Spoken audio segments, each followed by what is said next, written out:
श्री बालंबिका देवीच्या नवरात्र उत्सवानिमित्तानं आम्ही गेली 12 वर्षापासून यावर्षी आमचं 13वं वर्ष आहे।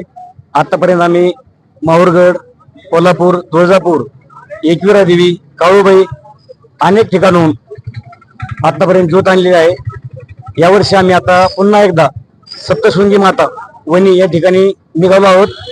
आम्ही घट स्थापनेच्या दिवशी सकाळी पुन्हा गावामध्ये ज्योत घेऊन येणार आहोत।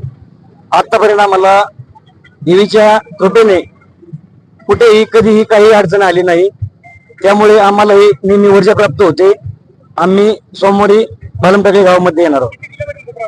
275 किलोमीटर पायी ज्योत येणार आहे।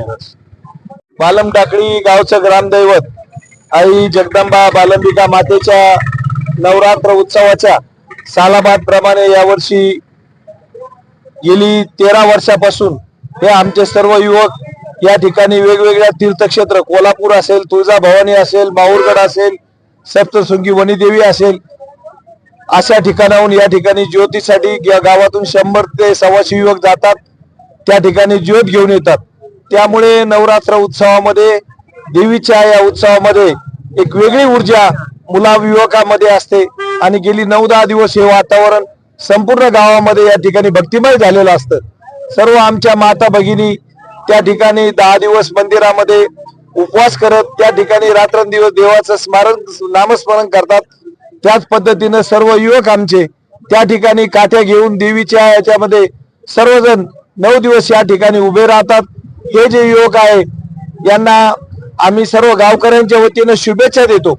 या वर्षी ते नाशिकला वणी या ठिकाणी ज्योत आणण्यासाठी जात आहेत। सर्व गावकरी त्यांना वाट लावण्यासाठी या ठिकाणी उपस्थित आहेत। सर्व ग्रामस्थांचे आई जगदंबेचे आशीर्वाद युवकांच्या पाठीशी आहेत। निश्चितपणे ही ज्योत अतिशय उत्साह आणि आनंदामध्ये एक वेगळी ऊर्जा घेऊन हे युवक येतील। घटस्थापनेच्या दिवशी त्यांचं भव्य दिव्य असं स्वागत या ठिकाणी सर्व ग्रामस्थ करणार आहेत। सर्व युवकांना ग्रामस्थांच्या वतीनं शुभेच्छा या ठिकाणी देतो आणि थांबतो।